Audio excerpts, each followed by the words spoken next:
తెలంగాణ ప్రజలను పెద్ద పులులు భయభ్రాంతులకు గురిచేస్తున్నాయి. పలు ప్రాంతాల్లో ప్రజలకు కంటి మీద కునుకు లేకుండా చేస్తున్నాయి. ఇటీవల ఓ పెద్ద పులి పంజాకు ఆసిఫాబాద్ జిల్లాలో ఓ మహిళ బలికాగా మరో రైతు గాయపడ్డారు. ఈ నేపథ్యంలో టైగర్ రిజర్వ్లో గవర్నింగ్ బాడీ గ్రామాల తరలింపు ప్రక్రియను వేగవంతం చేసేందుకు నిర్ణయించింది. తొలుత కవ్వాల్ టైగర్ రిజర్వ్లో ఓ గ్రామాన్ని, ఆమ్రాబాద్ టైగర్ రిజర్వ్లో 4 గ్రామాలు తరలించేందుకు అధికారులు ప్రణాళికలు సిద్ధం చేస్తున్నారు.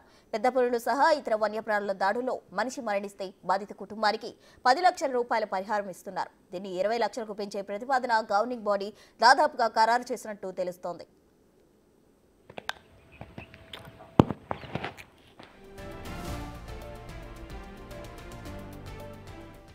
రాష్ట్రంలో ఆమ్రాబాద్, కవ్వాల్ 2 టైగర్ రిజర్వులున్నాయి. ఆమ్రాబాద్లో పెద్ద సంఖ్యలో పులులు ఉన్నప్పటికీ మనుషులను చంపిన సంఘటనలు చాలా అరుదుగా ఉన్నాయి. మరోవైపు కవ్వాల్ టైగర్ రిజర్వులో పులులు సంచారం ఉంది కానీ స్థిర నివాసం ఏర్పరచుకోలేదు. కవ్వాల్ రిజర్వులో పులులేమీ లేకపోయినా ఈ కారిడార్లో 2-3 సంచరిస్తున్నాయి. 4 ఏళ్లలో ఆసిఫాబాద్ జిల్లాలో పులి పంజాకు 4 వ్యక్తులు బలయ్యారు.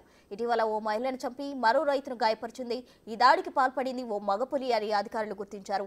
దాడి చేసిన పెద్ద పులి తర్వాత సిర్పూర్ మండలం ఇటుకల పహాడ్ వైపు వెళ్లినట్టు అధికారులు గుర్తించారు. ఇటుకల పహాడ్లో 50 నుంచి 60 ఆవాసాలున్నాయి. ఈ గ్రామాన్ని రక్షిత అటవీ ప్రాంతం నుంచి తరలించేందుకు అధికారులు ప్రయత్నాలు మొదలుపెట్టారు.